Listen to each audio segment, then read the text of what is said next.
I do not remember if it was an operations or an ambush, but junior officer of the Armed Forces of the Philippines died doon sa Paquibato.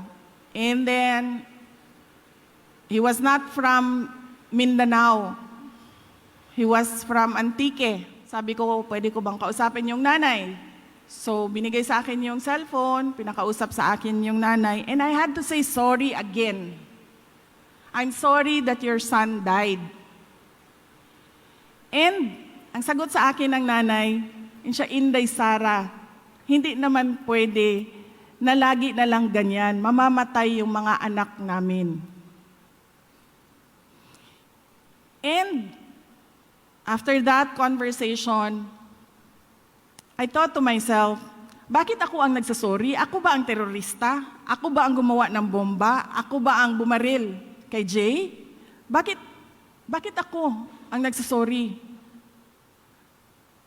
So, what I did was invest all my effort into a program that we call Peace 911 in Davao City and address the problem doon sa Paquibato district namin. While I am not, as a mayor and in my experience as a government official, I am not an expert to talk about disasters and typhoons.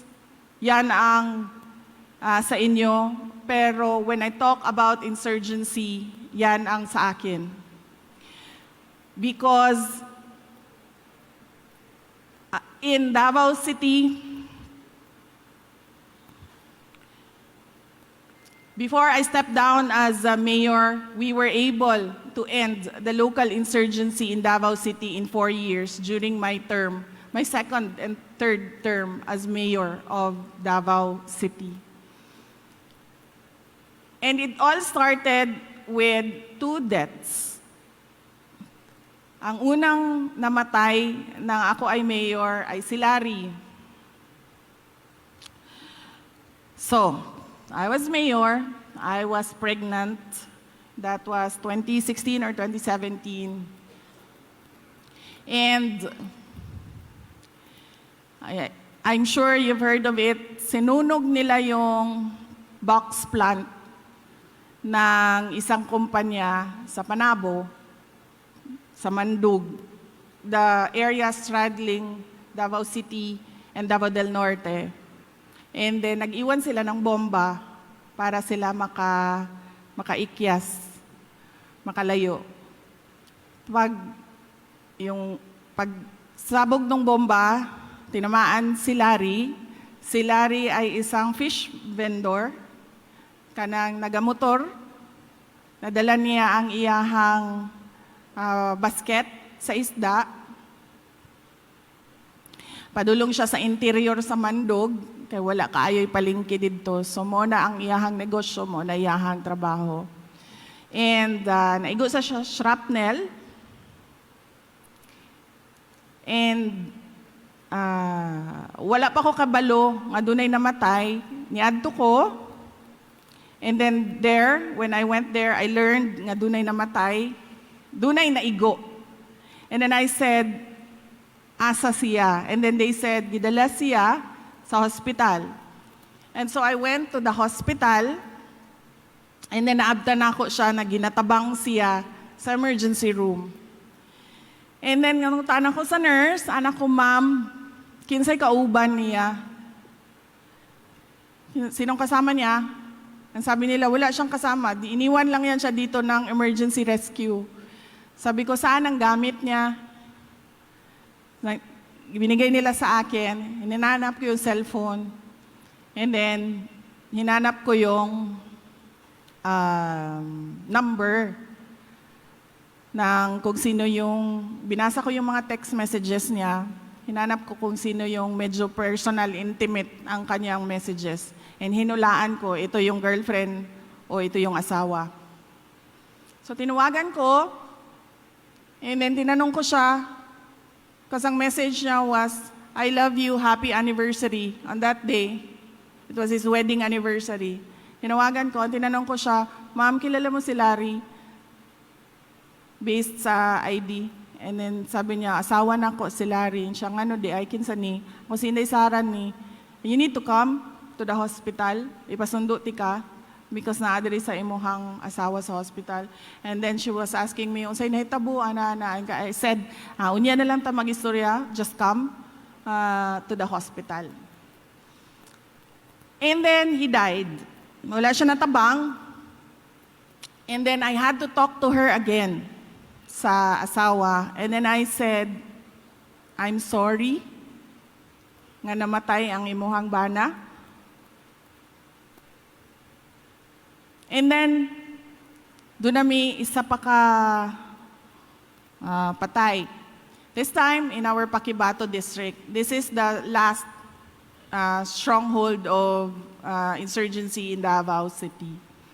I do not remember if it was an operations or an ambush, but junior officer of the Armed Forces of the Philippines died doon sa Paquibato. And then, he was not from Mindanao. He was from Antique. So inayos namin, pumunta ako sa funeral home. Tinanong ko sila, naayos na ba yan? Okay na daw lahat. Ibalik nila ang patay nga lawas doon na sa Antique, ihatod na sa ginikanan, anak ko. May I talk to the parents? Because he was single, wala siyang asawa, walang anak. Sabi ko, pwede ko bang kausapin yung nanay? So, binigay sa akin yung cellphone, pinakausap sa akin yung nanay, and I had to say sorry again. I'm sorry that your son died. And ang sagot sa akin ng nanay, siya, Inday Sara, hindi naman pwede na lagi na lang ganyan, mamamatay yung mga anak namin. And after that conversation, I thought to myself, bakit ako ang nagsasorry? Ako ba ang terorista? Ako ba ang gumawa ng bomba? Ako ba ang bumaril kay Jay? Bakit ako ang nagsasorry? So what I did was invest all my effort into a program that we call Peace 911 in Davao City and address the problem doon sa Paquibato district namin. Pinuntahan namin ang mga tao, kinausap namin ang mga tao. Lahat ng gusto ng mga tao, ginawa namin doon sa kanila. Ang sinabi ko lang, in exchange, suportahan ninyo ang administration ko as mayor. Sumuporta kayo sa gobyerno. And we had one barangay captain na ang buong barangay NPA, pati ang barangay captain NPA.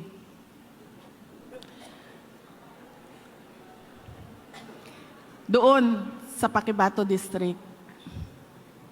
Of course, dahil NPA siya, hindi siya mutuog yun kay Inday Sara. So, there is no, sa akin, sinabi ko sa team, there's no talking to a person na dili na gusto makig-istorya, dili na abli ang iyahang panghuna-huna, dili na siya open to new ideas. And then, on that part, I let the military do their thing. And this barangay captain called the President of the Republic of the Philippines. And he said,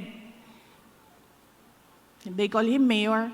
Mayor, si Kapitan, kuan ni, kahinomdom ka na ko, di ba amigo manta? Dinhi ako sa barangay ko nakabisita ka dinhi sa amua na gina-parade ni Inday Sara ang ako ang balay. Di nami kagawas sa balay kay napuno nami og bala. Kada mo gawas mi na ay bala nga mulupad.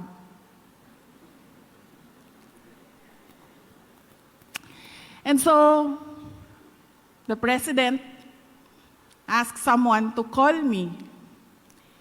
And then I said,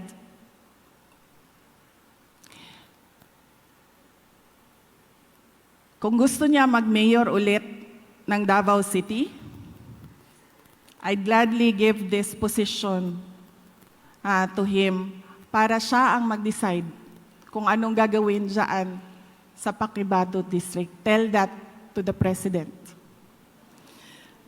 So I just want to emphasize to you that the secret, as I said earlier, is the cooperation between governments and the people.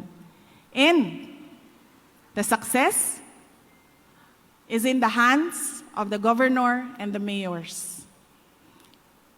It is quite a complicated process, kaya hindi ko sinasabi sa mga mayor, sa mga barangay captain na lumaban kayo, kasi hindi ko naman ma-reassure ang security ninyo 24 hours a day because ambush happens at any time of the day. Isang bala lang yan, tapos ka na. But what I am always telling our mayors and our barangay captains na kausapin nyo yung mga tao. Nandyan sa kanilang mga kamay ang sekreto kung paano mawala ang suporta nila sa mga NPA. So that is why I am passionate about coming back again and again dito sa inyo sa Samar